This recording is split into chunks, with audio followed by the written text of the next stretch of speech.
Hi, everyone. I think I've hugged everybody here already, but it's a great joy to be here with you. Really, it is. I love this community. I love this church. For those of you who have been to Palo Alto, you know we have this massive church down there. I mean, like a couple hundred people. And when you're up here on the dais, I always want to do this when I'm giving Sunday service and just come and be with everybody, but here I get that feeling with you, so it's great.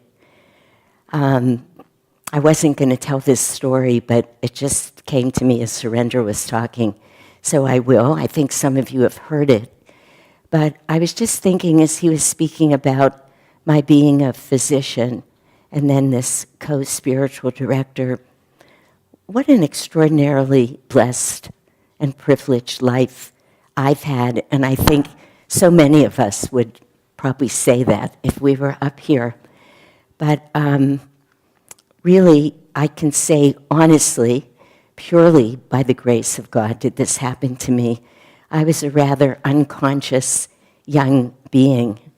I didn't think about things a lot. You know, I've never been very intellectual, or it's just not my way. I'm sort of an intuitive. But I wasn't seeking and searching and the way you hear so many stories.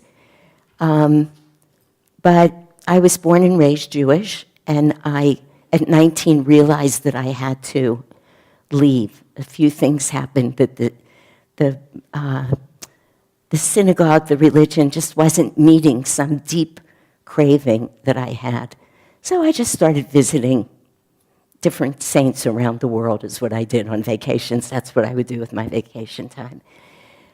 When I moved to a little town called Leucadia, which is the next town up from Encinitas, where, is there anybody here, are you all a part of Ananda?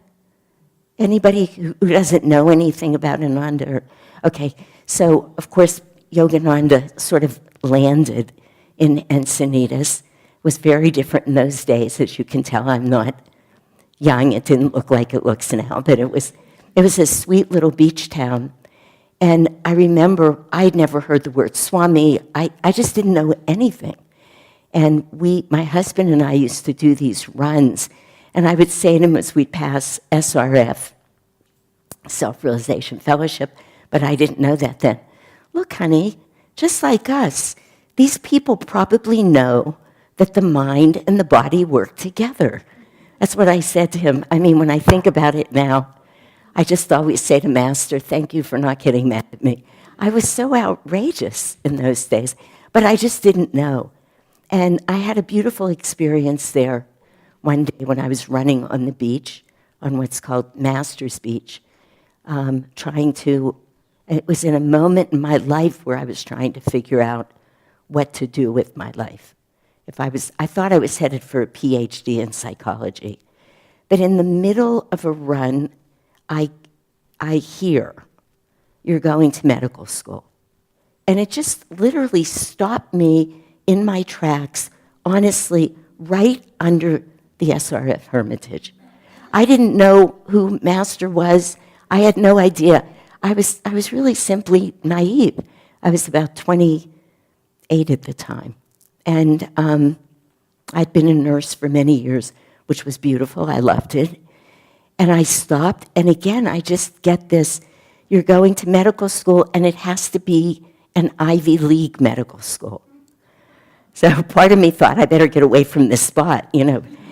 Anyway, I ended my run. I turned around, ran home early, go right into the house, say to my husband, sweetie, you're not going to believe it, but I was right under that place I've been telling you about, and I was told to go to medical school. And without a beat's pause, Barry looked at me and he said, great, what do we do? I mean, just like that. And anyway, it's a magnificent story. I'm going to preface this by telling you, because for so many years I wouldn't tell any of these stories. Because I always thought, what are these people going to think of me if I tell these stories? But these stories have nothing to do with me. I was needed somewhere or being called somewhere. I was not smart enough to be looking for it. I was just there. So I applied to Ivy League colleges, medical schools. I just filled out applications and sent them. And when the time came, about 3 weeks before graduation, the dean called me in. I was already now 36 years old because I started when I was 32. So I was much older than everybody else. My husband and I had become very good friends with the dean.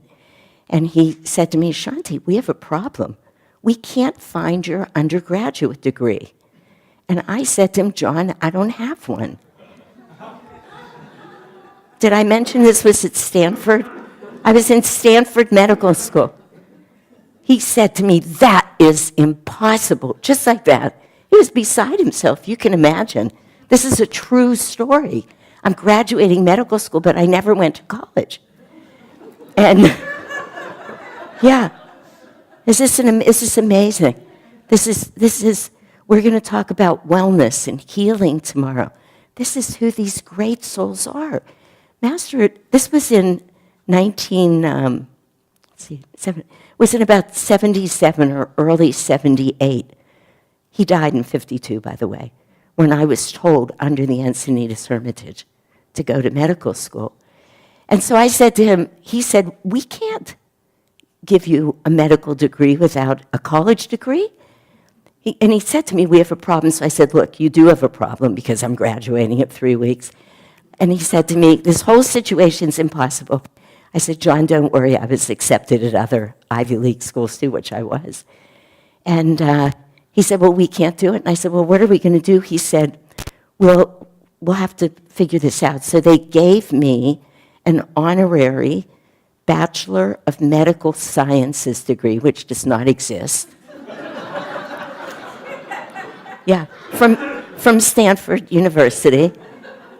It's beautifully framed at home, along with my medical degree. Now, that's an amazing story, isn't it? It's just, I mean, talk about blessings. And again, you can hear, how could that possibly have anything to do with me? It's impossible. It's like the Red Sea's parting. That's what that story is. But the gift didn't stop there. I mean, why did he want me to go to medical school? You know, I don't have an answer to that. So I'm just telling you that's a rhetorical question. But all of my medical life, which is such a blessing, that's what I was just hearing when Surendra said that, to get to be a physician and to walk into people's lives and to be trusted and to be able to share things with people that we wouldn't even say to each other. You know, most likely, I mean, just the most, not just intimate and not just private, but life-changing, transforming, to have people be willing to open their hearts to you in such a way that you can help them become all of who they were meant to be. And it was at Stanford University. Of course it was. I could have gone to Harvard. I was accepted. I could have gone to Yale. I was accepted. All of these places, no bachelor's degree. But I went to Stanford because that's where Ananda Palo Alto was. You know, I mean, I know it. He lifted me up and he put me there so that as I'm in medical school, which is not an easy thing to go through, I did it joyfully, and I did it by walking into East West Bookstore before school started in 2 weeks, out of our U-Haul into East West, and so hand in hand, growing into these extraordinary teachings and into becoming a physician. This has been such a gift, and many times, I told you, I never used to tell many of the stories that I'm sure you'll hear tonight because they just come, and tomorrow, a lot of them. Because each one of them is a gift, and they were never meant to be just mine. Never. I held on to them for a long time when I was arrogant about them, when I thought, wow, look at that. When it came to me, Shanti, you have nothing to do with this. You are being used to share these teachings. That's what you're meant to do. Not just one by one with patients. But start telling these stories. The glory is really theirs. Master said, we just need you right up there. We need you in Palo Alto. Here, I'll get you into Stanford. Now do what we want. And it's really exactly what has happened. When I've had a beautiful career in medicine. And as I told you, you'll hear some stories. And I've had a beautiful life at Ananda. I became very involved with Ananda in 1979, as soon as I started medical school.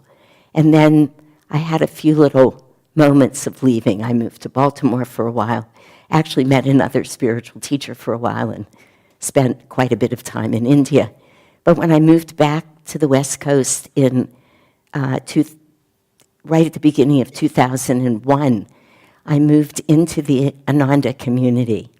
And I had this very large home that I rented in Maryland, where I'd lived for the previous 5 years.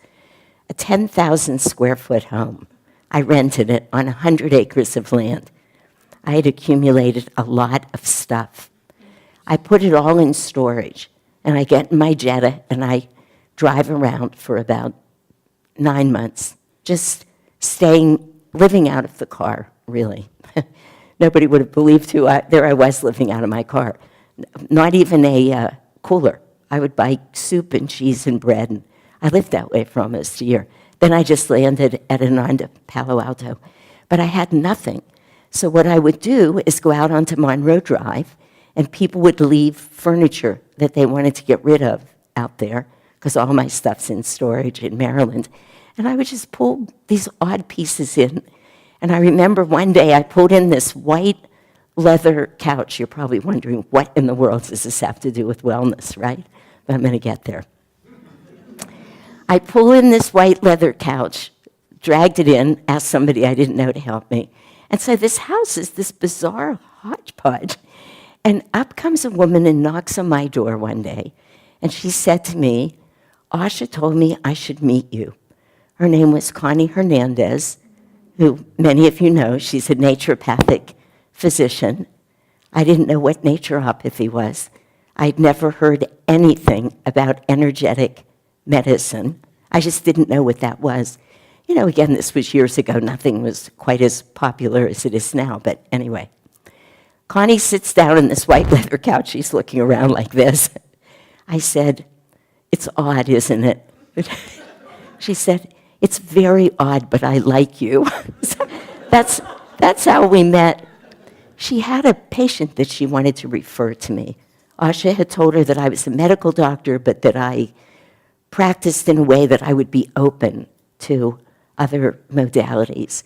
And Connie and I started sharing clients, and we realized very quickly that we practiced exactly the same way.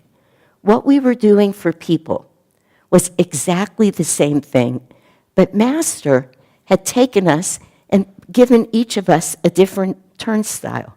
So I was there as a Stanford-trained physician. Obviously, certain people were going to be drawn to me. Connie was there as a naturopath. But it was just a beautiful blending, because what each of us not only intended to do, but what we did, each in our own way, was to really work with people and help them become the very best they could be, body, mind, and soul. Now, I had been doing this for years. I didn't have a name for it. I had been in Baltimore for 5 years before I moved back out. I have the third largest medical practice in the United States. 6,000 patients, it's huge. I mean, 1,500 is a big practice. I had 6,000 patients. And this is what I was doing with them. My partners used to complain, if you go away and we have to see your patients, they actually expect us to stop and listen. They would say to me, well, yeah, it would be really hard to treat people otherwise, wouldn't it? They were actually great guys. But they just were not interested in working with people as I was interested in doing it.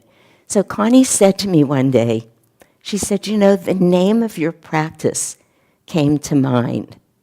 And I said, what is that? She said, what you do and what you have to call your practice is transformational medicine.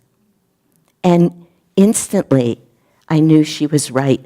Now, I was not in that very large practice anymore. I mean, I left it, moved back to California, living in the community, a much smaller practice.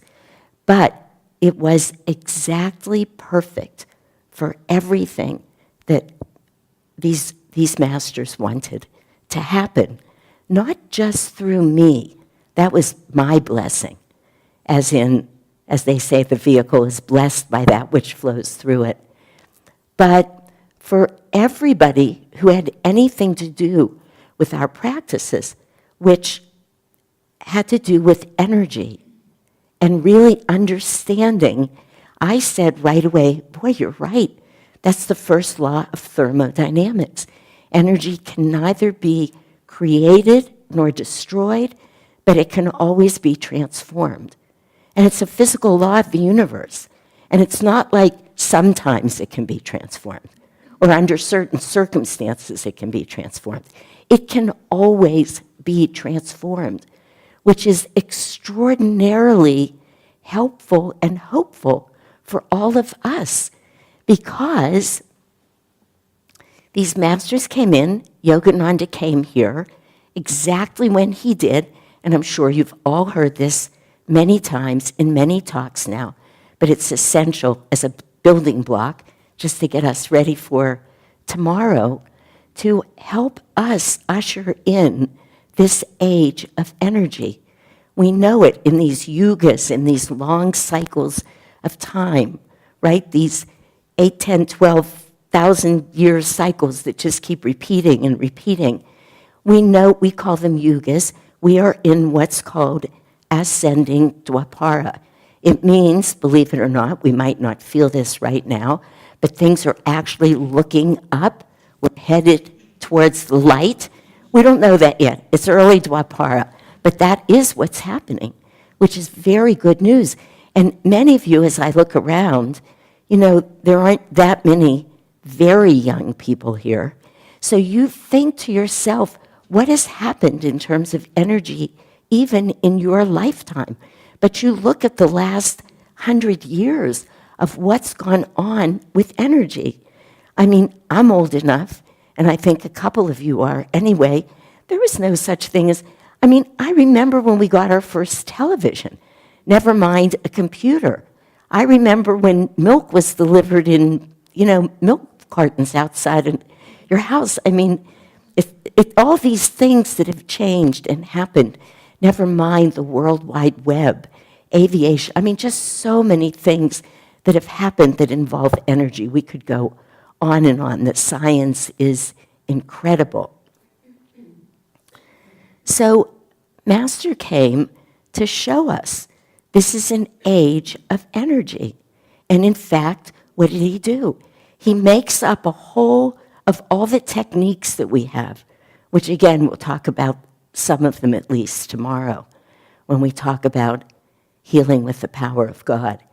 But when we talk about being well and what that means, look at what the energization exercises are. For those of you who don't know, a set of 39 exercises that literally say to us, not even as most of us teach it, let's draw energy in and place it where we want it. We are energy. We are energy. We are floating. We are part of this sea of energy. Most of you in this room probably know it. The only reason that we have what Einstein said, the illusion that we are separate from anything, is an optical delusion of our consciousness. We're not separate. Now, we can't tell the mind that because the mind wants to fight with us. Say, of course we're separate. Look, I'm sitting here and I'm not one of you, and you're sitting on that chair and you're not falling through the chair, you know, but there are actually great saints, people who have realized their oneness with all that is, who could easily go through that chair. I remember many years ago, it must have been while I was in either medical school or training, My husband and I used to go one Thursday night a month. There was a woman who would come up. She worked with the farm workers down on the coast, in the west coast of California. She would come up to Redwood City into this little back room. It was dark, and you'd walk in through this door. It was a little weird, but she was very well known as being a psychic healer. We used to go and be with her, and I saw this with my own eyes, so I'm telling you for a reason. This woman would put her hand right into somebody's abdominal cavity. I would be there watching her. I was at Stanford Medical School. I didn't exactly go back and tell them about this. They would have thought I was psychotic, but I wasn't. She would just go in, do whatever work she needed to do. You'd watch her hand disappear, and then the person was almost inevitably healed. Who is it who does those things? Well, it's the same people whose bodies don't deteriorate when they die, or who come back 3 days later to say to their disciples, I'm not in there, I'm right here. However it is that happens, people who remember that we're all made up of the exact same substrate of energy. And the only reason that we think we're separate, the only reason that we get sick or even depressed, it's not just a physical reality, is because we have our energy vibrating at different frequencies, and it gives us a different vision of what's going on. That's who we are. That's part of the human condition. The ego has a hold on us. We're going to talk tomorrow how to get in there and fight with it a little bit. But the point is, the reality remains the same. And the reality is that all of us are able to transform anything about ourselves that we decide with great energy, with great willpower, with great courage, with great commitment that we want to change.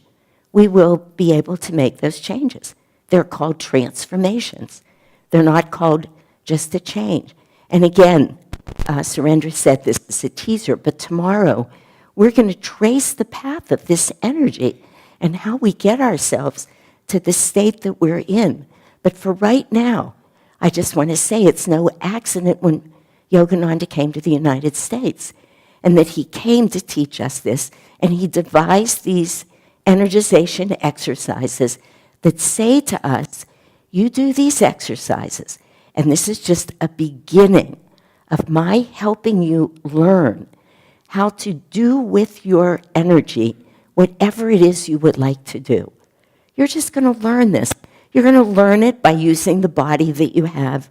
You're going to think you're going to draw energy in through your medulla. You're going to put it out into your forearm, and you'll tighten that muscle to let yourself know that.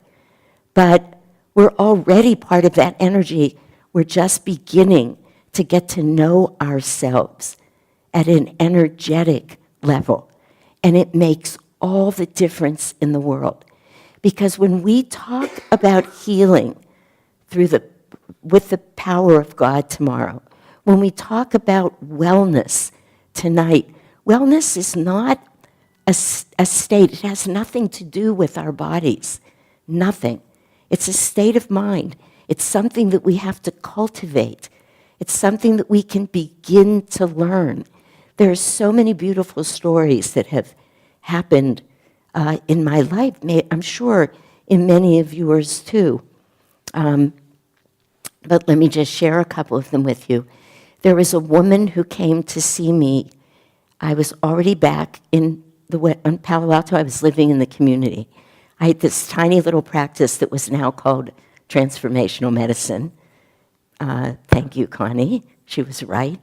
And this woman comes in, and she walks into my office, and I go out to the waiting room. I get her. I come in. I always sat next to my desk, not behind it, so I could just be closer. She stands. Before I could say a word to her, she says to me, I just want you to be very clear about this. I hate doctors. just like that. She said, I don't believe a word they say. I'm not going to believe a word you say. She just went on and on like this. And I listened to her, probably for about 3 or 4 minutes, which turns out to be a longer period of time than it might sound right now. When it looked like she had run out of steam, I stood up. I said to her, I think we should start over. And I held my hand out, and I said, hi, I'm Shanti. So she sits down. Her name's Marnie. And she tells me her story. And her story is that she was had seen a gynecologist 2 days earlier who took she told me she was with her 10 minutes. I believed her, actually. Could have been 15, but like that. Did a quick exam, told her she had an inoperable uterine cancer and that she should go into hospice. Just like that. 15 minutes, first visit. So Marnie said, people told me I should see you, just like that. So anyway, she talked. I asked her a lot of questions. I asked her about her life. I asked her about her marriage. She just kept telling me for an hour. She must have told me, I don't know how many times, how furious she was with her husband and how much she hated him. Why did she hate him? I mean, he's never home. He's never been there for her. She was a very, very angry woman. I mean, you can tell it wasn't just because she was drawn to that gynecologist. I sat there and I thought, God, they deserved each other. But anyway, there they were. So when she was done, I said to her, listen, let's do this the right way. I also examined her. I knew pretty much right away that gynecologist had told the truth. But I didn't say a word to her. I said, you do have a tumor in there. Let me get a CAT scan. Let's get some blood work. Let's get everything I need. And I'll see you back in 2 weeks. Now, I, of course, knew I could have the CAT scan the next day. But I didn't want to do that. When she left, I said, I'm going to write you a prescription. And on the prescription, I wrote, you have to start saying 3 nice things a day to your husband. So I hand it to her, and I say to her, this is a prescription. I want you to start saying 3 nice things a day to your husband. She goes like this, oh, that's not going to be easy, just like that. I said, no, I didn't say it would be easy, but I want you to do it. Well, why would you want me to do such a thing? I said, I just have a feeling it might be good for you. Anyway, she was furious with me. But she was furious when she came in, so we had gotten used to that. So we go outside. We make an appointment for 2 weeks. She leaves. She slams the door on the way out. The front office staff looks up at me. I said, she's angry. Just, it was pretty obvious. And I said, I don't think she'll be back. But 2 weeks later, she came back. And she walked in. She sat down, and I told her about this tumor. And I said, there's a few ways we could go. I mean, we talked about it. And after about 20 minutes, 25 minutes, I said to her, Marnie, how are things at home? She says to me, great. Why? I said to her, are you serious? I mean, she was totally like, no idea. I said, Marnie, I saw you 2 weeks ago. You couldn't quit talking about how awful things were. She said, oh. She said, when I left here, I was furious with you. I said, yeah, I knew. She said, I was not going to come back. I said, I really didn't expect you back. I mean, it was just sort of this calm. She said, I was so mad at you that I decided to go home and prove you wrong. So she started saying 3 nice things a day to her husband. And within days, their relationship totally transformed, literally within days. This is 2 weeks later. I had the great privilege of helping this woman die. I got very involved with them. I spent a lot of time in their home with their family. It was one of the most beautiful examples of people coming together. She died some months later. What did she do? She just started changing her energy. Energy can be transformed. And there are more stories, but we have to decide to do it. We have to decide that we want to be well. And as crazy as that might sound to you, sometimes we think we want to be well. I remember one time I had a patient come in. I actually knew him and his wife. They were part of the church. And he was having these very bad headaches every single day for years. And I said to him, "Do you really want to be rid of your headaches?" He said, "Of course I do." I said, "You're sure?" He said, "Yeah." I wasn't so sure. But I said to him, I think Connie and I should work with you together. So she was working with him the way she works. I was working with him the way I work. Within about 5 weeks, his headaches were gone. You know what happened next? He quit coming. His headaches were so much a part of the relationship and how he and his wife related to each other and how she got to take care of him. And it's just one of so many stories that we hear. You hear it all the time. I have a subspecialty in the field of chemical dependency, so I've worked with a lot of addicts and alcoholics. And everybody thinks they want the delegated patient to be well. If any of you in this room are in recovery, you know what I'm saying is true. But when that person starts getting better and it messes up the system that's been created, there's a lot of difficulty that goes on. Relationships fall apart. We are where we are exactly for very precise reasons. We have these things called astral spines. We're going to go into it in great detail tomorrow because it's essential. We're all here. We each have a unique astral spine. No two alike anywhere in the world. It means every single situation that comes to us, every single one.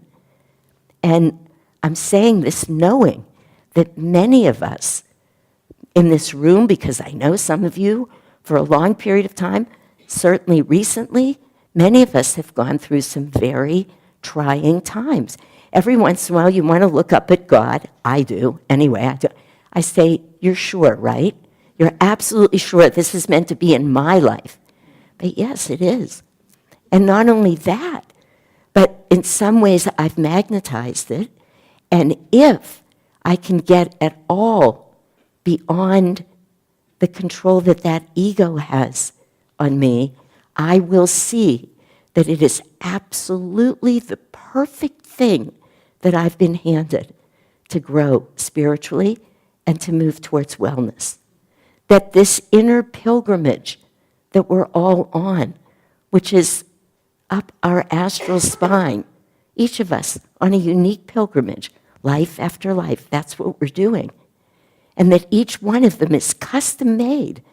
We've made it, we've created it energetically. So wellness means deciding to look at that as if wow, look what I was just given. Look at this amazing opportunity to grow spiritually. And boy, it is not easy.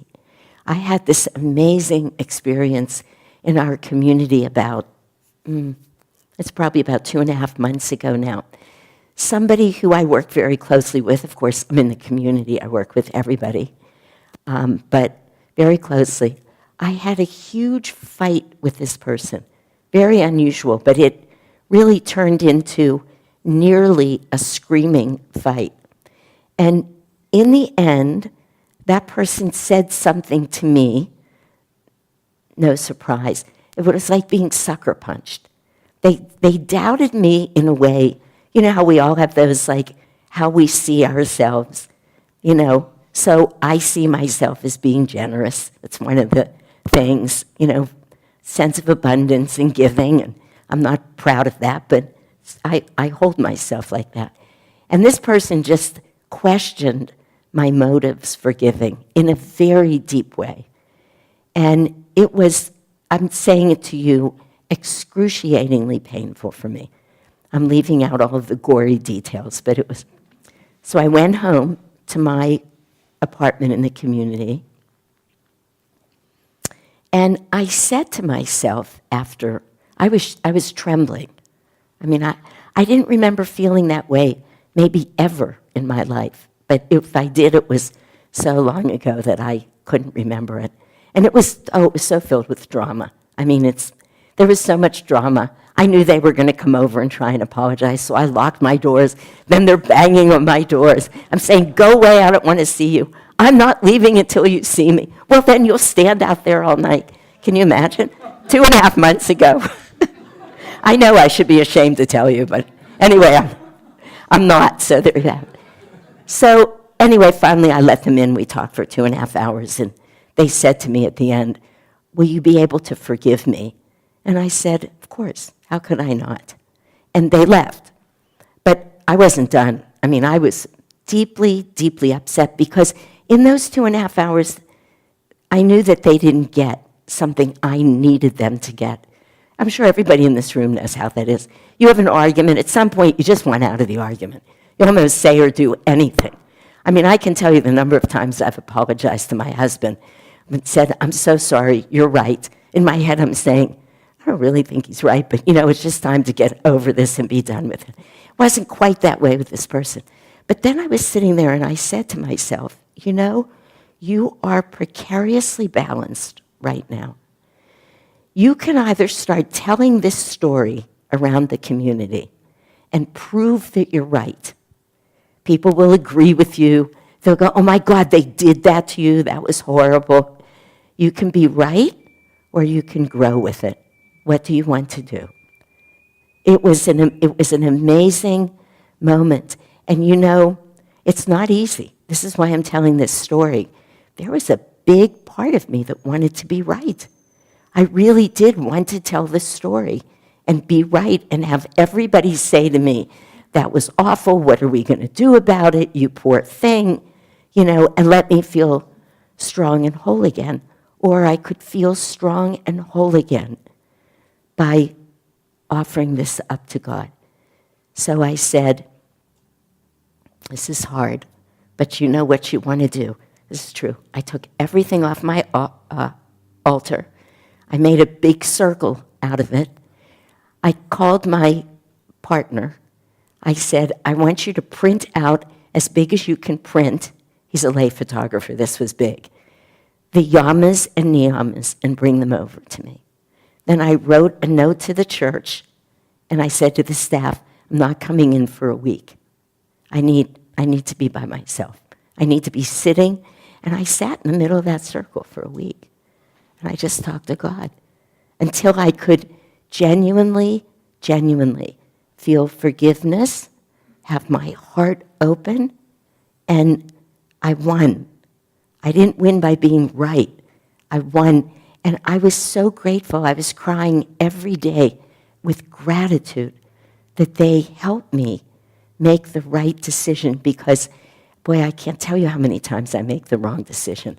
And I'm so good at talking, I can go out and convince anybody that I'm right about a lot of things. But we just lose that way. We have to really want to grow. We have to want to be well more than we want to assuage these egos. Do you know what I'm saying? Yeah. And it's just not easy because our egos are so good at what they're doing. But really, this is what wellness means. While I was still in training, is when AIDS was discovered. And everybody in the room knows it just transformed everything about, how we practice medicine, just everything. It had a massive impact around the world. But going out and getting into the world of addiction medicine, where people were putting needles in their arms all the time. So there was a lot of AIDS in that population, and there was a lot of hepatitis C. We didn't even know it was hepatitis C at the time. This is going back. We didn't know what it was. So for years it was called non-A, non-B. We knew it wasn't A or B, but we didn't know. Anyway, so many of these people just died. They died very difficult deaths. But I used to give a talk twice a month at this big treatment center where I was the medical director. Every time I talked, the talk was the same: spirituality and addiction. Sometimes I would make it addiction and spirituality, but it was all, that's just what I talked about every other week. Then these people started coming to me and saying to me, can you help me die? Can you help me die clean? You know, they didn't know, but they wanted to die well. Not well as in have an easy death, but they wanted to, sometimes just in the last days of their lives, they intuitively knew, let me get my energy right. Let me bring everything back to where it needs to be, even though I've stolen, I've robbed, hurt people. Many of them had killed people. And they would come and they would tell me all of that, and then I would teach them Hung Sa. That's what we did. And we would practice meditation together. I can't tell you how many nights I slept on a floor beside a bed in the hospital to be with them so that they could leave. I mean, we know this now. You know, this is how we help people leave. I mean, again, as I look around the room, many of us have done it. But it was more about what they were doing, not what I was doing. That sense of what does it mean to be really well? That's what it means. Doesn't matter what's happened before. What does Sri Yukteswar say? The past lives of all men are dark with many shames. Everything will improve in the future if you are making spiritual effort. And they didn't know that. They couldn't have quoted that. They hadn't read the AY, but they knew that something was really off, and they did not want to leave their bodies that way. So these are things that whenever we can plug into our intuition, when we can develop ears to hear, we know these things. We know them. I knew nothing in my conscious mind when I was going to medical school. But I knew that what I had heard was the truth that day on the beach. Just came in like no doubt about it. You hear it, you know it's truth, you don't question it. Now I've come to learn that's what intuition is. But I didn't have the words for it then. You know, everybody asks the question, how do I know if it's intuition or it's my mind telling me what to do? I said, when you know something beyond a shadow of a doubt, like that, you never look back. You know it to be true. When I ran back to my house that day, I said, honey, you won't believe it, I'm going to medical school. Okay, what do we do next? We just fill out applications. It was the most ridiculous thing in the world. It's like somebody had to take me out of my mind. But that's what intuition is. It's beyond mind. And that is what it means to be well, to genuinely be well. Let me stop for a minute. I'm going to get a drink, and I'm going to ask if anybody has any questions or comments.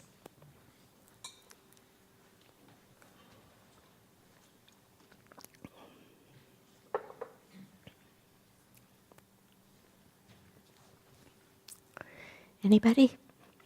You know, questions are the best way. Thank you. They always answer. There's a way to answer so everybody gets something. This is going to be a really silly question, perhaps, but how high was your MCAT score?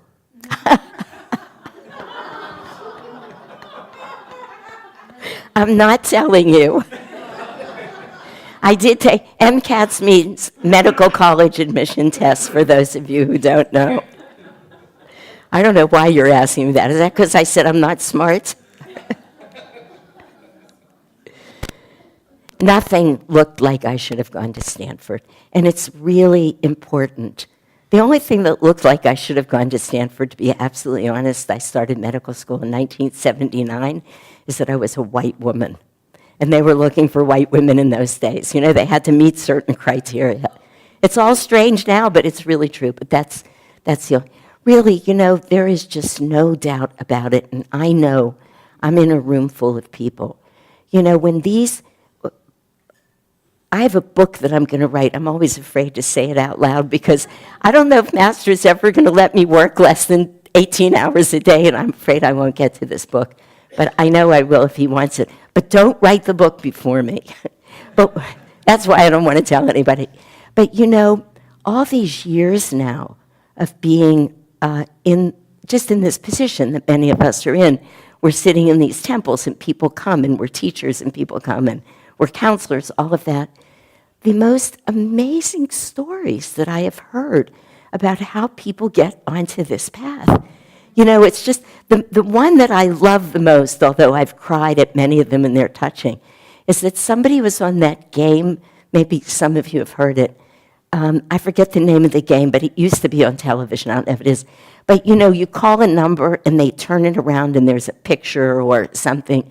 And then you have to hold in your mind where the matching picture was. Do you know the game that I'm talking about? So it's a big board with little squares. And concentration, that's what it's called. Yeah. And some man was on that show once, and what got turned over was the cover of AY.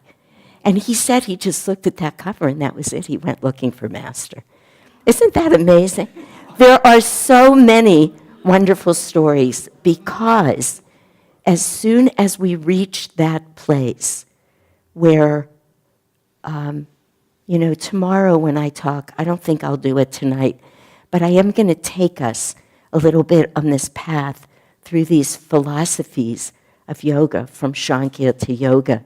You know, once we decide, I've had enough, I really want something else. And when I said to you I wasn't searching, I wasn't consciously searching, but I knew I wanted to be close to God, and I knew I wasn't finding it in my synagogue.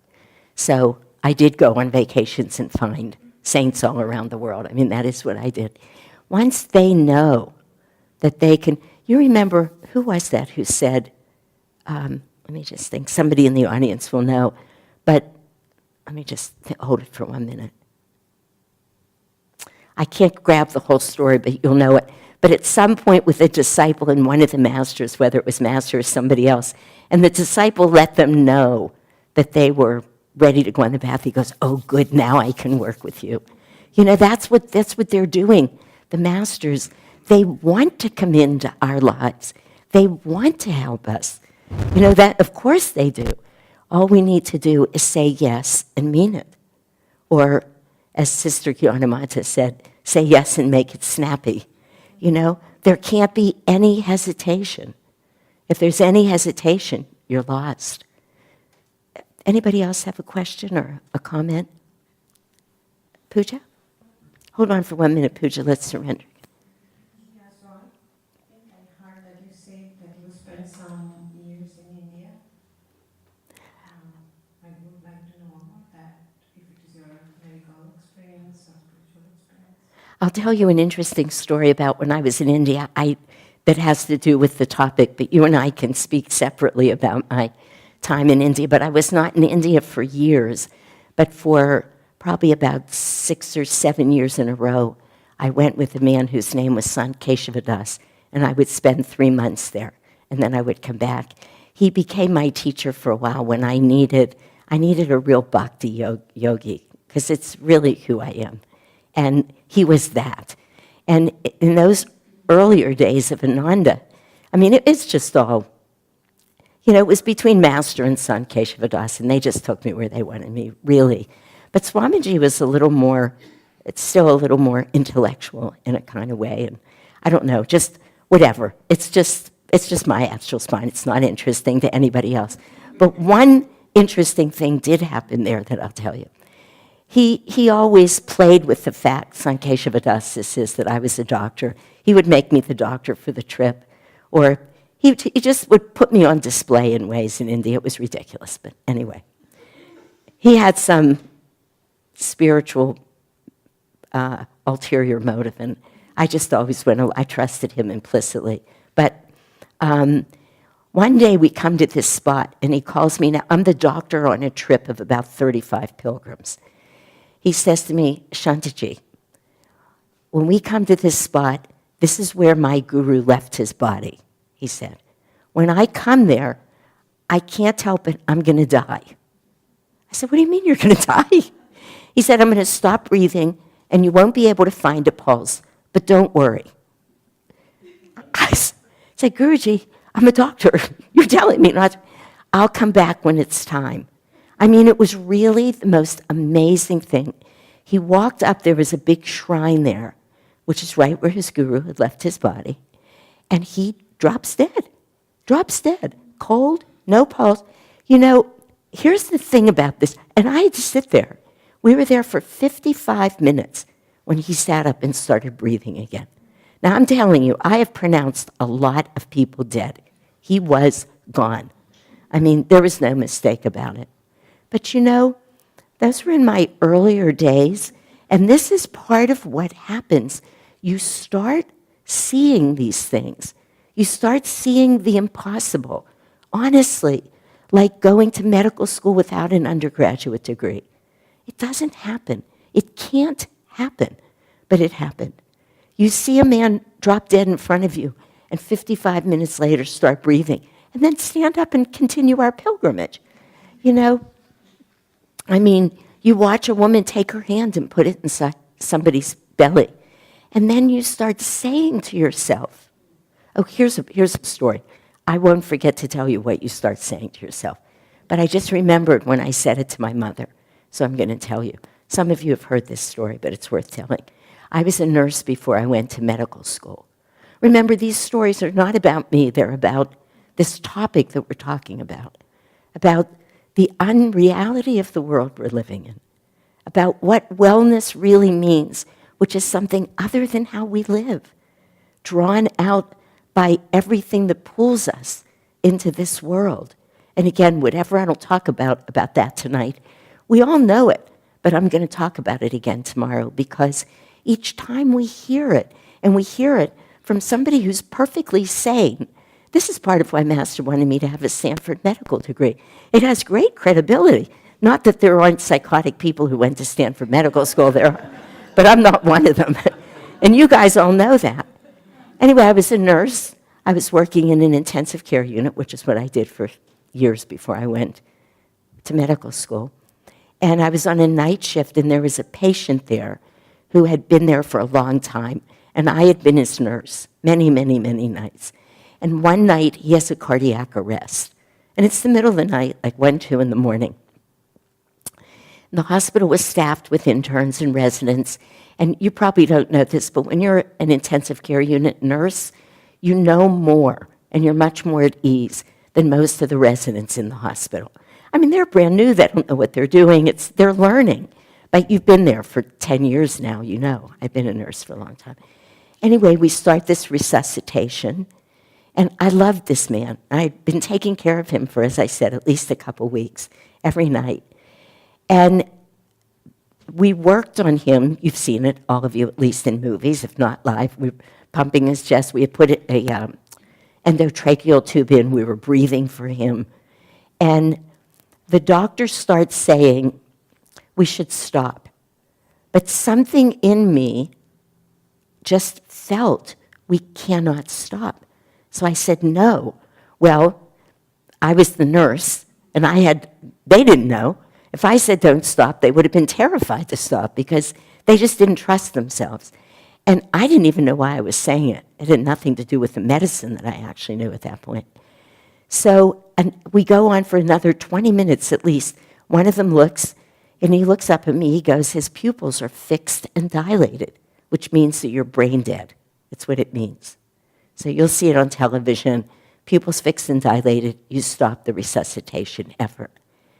Right then, I look up, I'm drawn up to the corner of the room, and I see the guy up there. Now, I'm in my early 20s.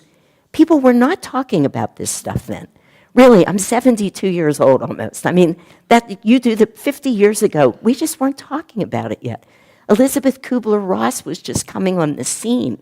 Really, I mean, it was a very different time. We didn't talk about near death yet, or death. I see him up there, and I look up like this, and he winks at me.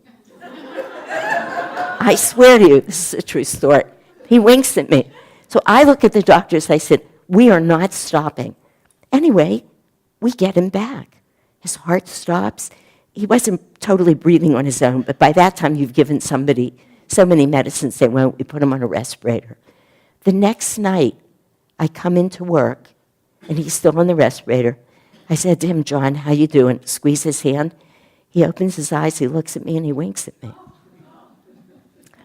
I was 22 or 23 at the time. It's the middle of the night. I was in Washington, D.C. I go to the phone. I called my mother in Pittsburgh. I said to her, Mom, I don't know what's going on, but this life, it's not what we think it is. That's what I said to her. I was so, that was like my first, when I look back, other things had happened, but nothing was that obvious. This life is not what we think it is. And you know what? It's probably the most true thing I've ever said in my whole life. There it was. It's not what we think it is. We have enormous, enormous potential, capabilities. We're not stuck anywhere we don't need to be. All we need to do is change our mind. All we need to do is change our attitude. All we need to do is say, I'm not going to go out there and make that friend of mine wrong. I'm going to learn. I'm going to see what it feels like. Those of you who are with Ananda, when you do your fire ceremony here, do you do this? You know what we're doing? We're pulling that energy up through the chakras. We're trying to tug in even one little vritti, one little seed of karma comes free. It's enormous. That's what we're doing. As soon as we choose to do those things, we begin to see that we're deluded. We just are. And of course we get drawn back out. I mean, you can't live in the world and not live in the world. But you can live in the world and not be of the world in the same way. You can have everything you want in the world. You can have as many pairs of shoes. You can have, Joe Tish and Davy just got a new Tesla. Somebody gave them a gift of an Ananda blue Tesla. They are so happy in that car. But do you think for 1 minute that they think that's where their happiness lies? You know? I remember one time in Palo Alto, we had gone into one of the apartments to have a little satsang with them. And I had these gorgeous yellow shoes. I love these shoes. And I put them outside, and we come out, and Davy goes, whose shoes are those? Look at those. Who has yellow shoes? I said, I do. You know, it's like, and she said, I love them. I said, I did not want to have to come back for a pair of yellow shoes. It was like, we can take care of those desires, needs, wants. We can't think for a minute that anything about happiness, joy, wellness has anything to do with anything outside of us. It just doesn't. And it's very, very hard to remember that. We have to keep remembering. What would Swamiji do? What would Master do? What would you do? What do you want to have me do? Should I go out and yell again at my friend? No, don't yell. Stay here. Use that energy. Draw it up your spine. You'll feel so much better. Use it to open your heart chakra. Love them. Really, practice love. So, anyway, more questions or comments? I don't think I answered your question, but I did tell you that I went 3 months a year for a lot of years, and I saw somebody die and come back. That was pretty important. Anybody else? Did you answer what you were telling your mom? Yeah, I said to my mother, this life is not, yeah. Thank you, Shanti. As you were talking, I became very aware of, you're very expressive, and it's wonderful. And I've noticed, I tend to be a rather calm person, and I do have my moments.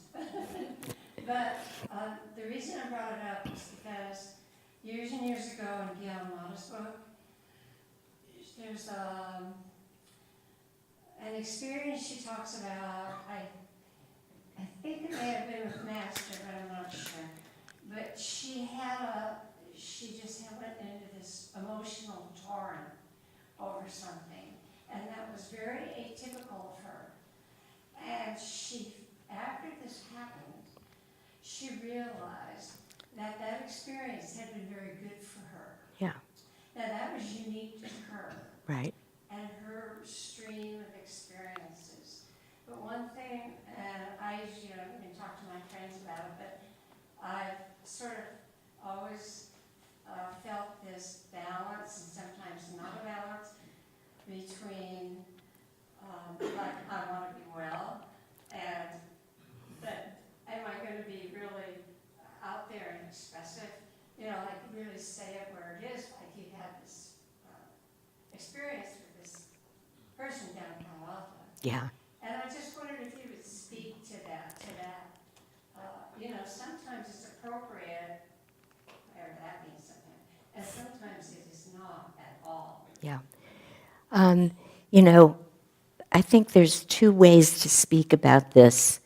So let me really be perfectly clear. There are many times where I've been inappropriate. I mean, so what you're talking about, you know, where we do something in the moment.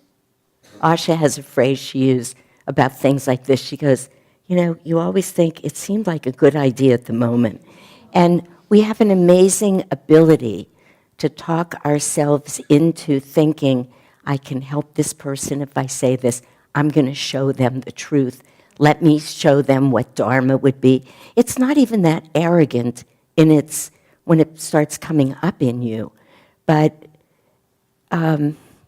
I think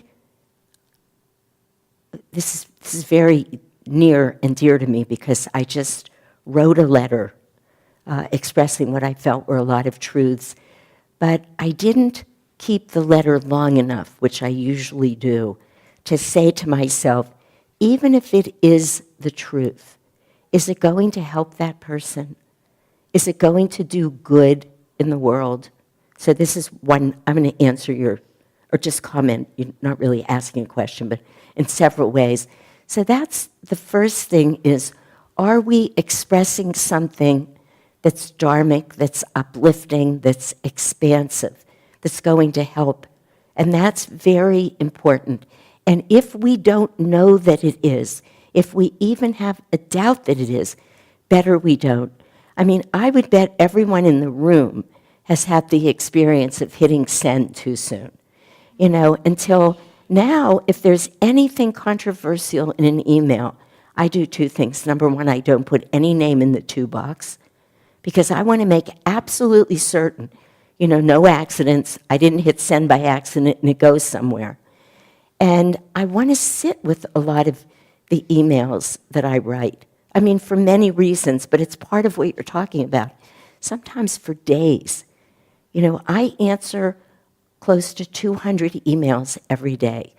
That is a lot of email, and you can get into, get it done, get it done. So there are different ways we have of being expressive, I think. The other thing is this.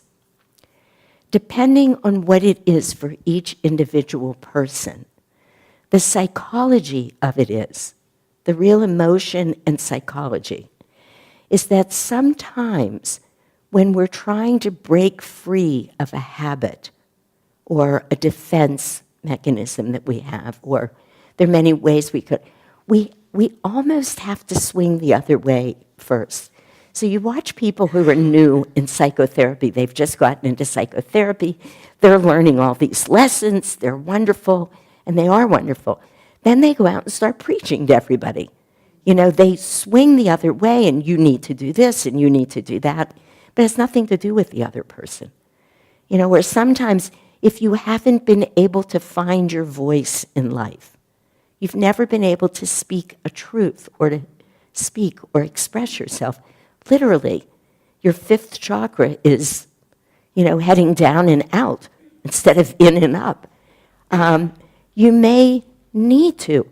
You know, it would be wonderful, we could all say take singing lessons or, you know, chant, just chant, or ways to open up the chakra. And of course, we recommend that. But quite frankly, sometimes you just get into fights for a while. You know, we have to come back. I mean, it's, you know, Swamiji says a very interesting thing in the chapter in Raja Yoga. I've taught this course so many times. Is there a chapter that's all about ego? I don't think so. It's in the last chapter then, where he's talking, that last chapter, and I'm going to talk more about the last chapter of Raja Yoga tomorrow. It's unbelievable. Every time I teach it, my mind gets a little more blown, actually with the whole course. If anybody in this room hasn't taken it, please do. But he talks about how the ego, which we are all spending so much time trying to break free of, but the good that it does for us, because, we come into a human birth and we get an ego, and that ego says, I want more. I want something better. It's what helps us reach out for more. So it's not like it's all a bad thing, but we have to bring it into balance until ultimately we can transcend it. So some of those things happen, and I don't think any of us should have to be afraid that we'll suddenly be quintessentially different from how we've been. That's not what's going to happen.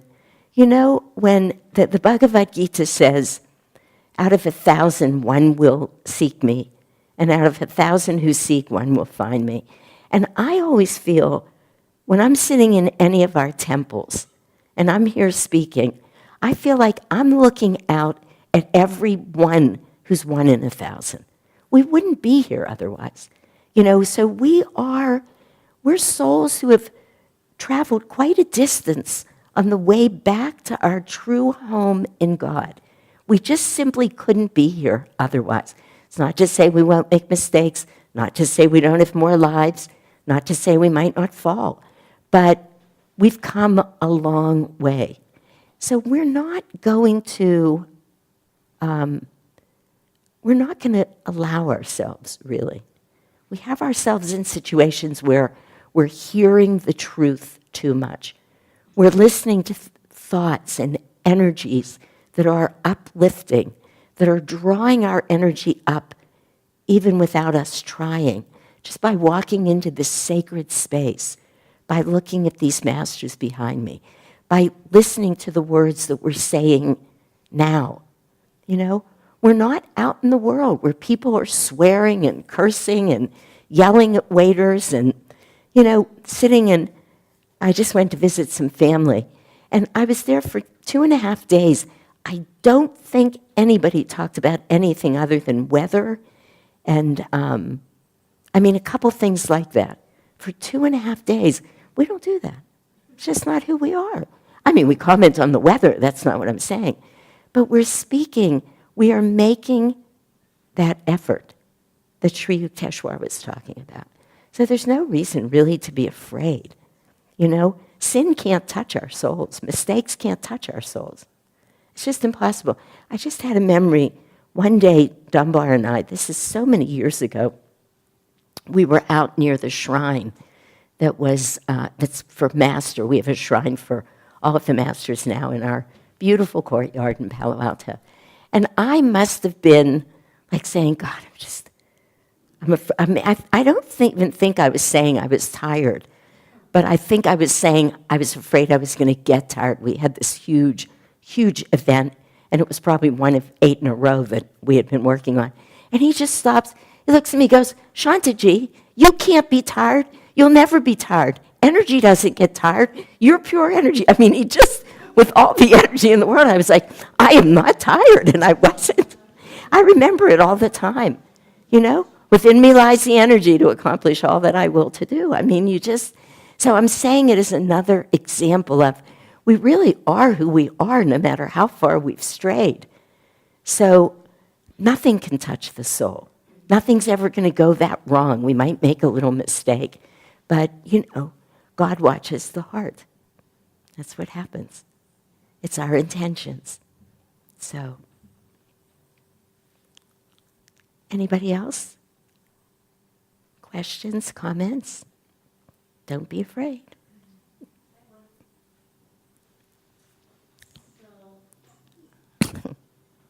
So when you're talking, or when you're working with people who are dying, do you ever see Master or any of the saints in the room or feel their presence?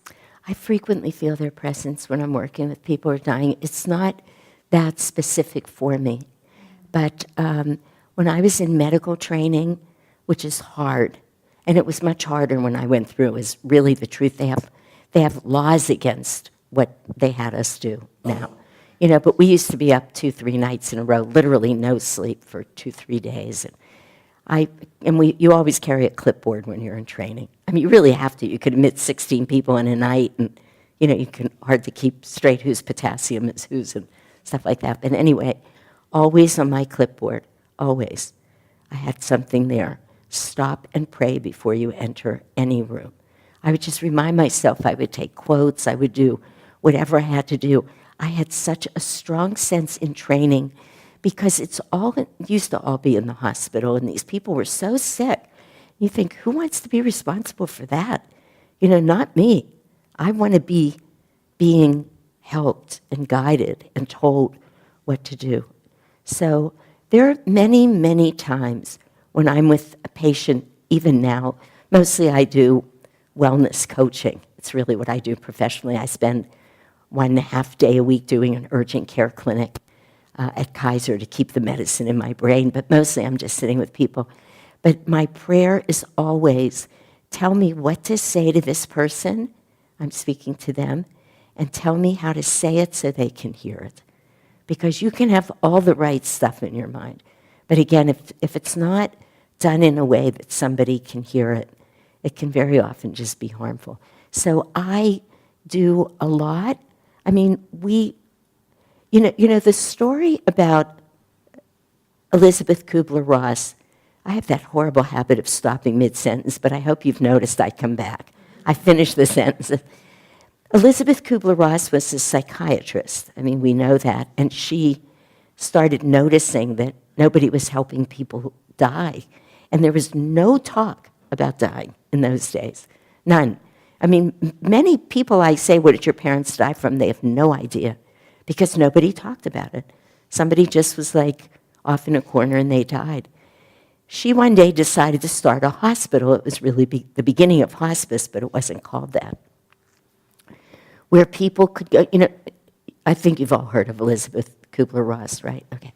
So she started this hospital. The first person she hired to go into the hospital with her was a cleaning lady in the hospital where Elizabeth Kubler-Ross worked as a psychiatrist. She hired the cleaning lady. And this cleaning lady said, I'm a cleaning lady. She said, no, you're not. You are a cleaning lady, but you work with people. You never walk into a room that you don't say hello. I've seen you stop and pray with people. You're always aware of them. That woman went on to become one of the administrators of that first hospital.